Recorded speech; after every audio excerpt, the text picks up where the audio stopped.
Hürmetli abunacılar, bugünkü növbətdəki işimiz qoş kübür kirov oldu. Görüb baxasan verərsən, 8'lik materialdan oldu işlərimiz. Daborlarla işləb verdik, kaytek usulda. Xülasə 2026'dan trenddə oldu bu işlərimiz. Bu laminat bu, karışın denemez. Köp adam karışın da boylaşa mümkün, laminatla tutmaz. Görüb baxasan verərsən, daborlarla işləb verdik, çok kötü bir ne.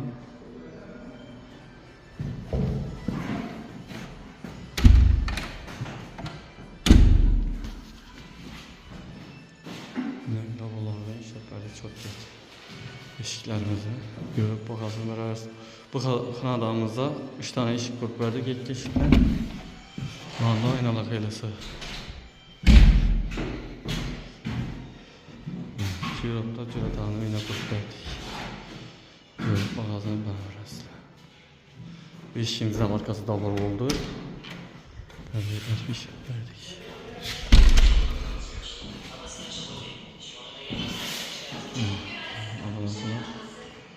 Çok kötü bir şeyler tutmaz.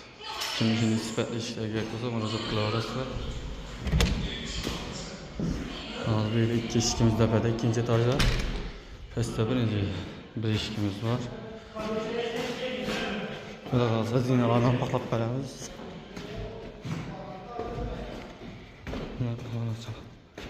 Bir görüp bakalım. Garanti nispetine, bir işi garanti yaparız. İşlerimizi nispetine.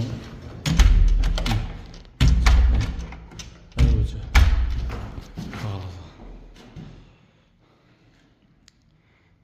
Nispetine yapılış mümkün. Bir like basıp koyarsa yakın olsa. Niyetlerinizi kadırlap koyarsa.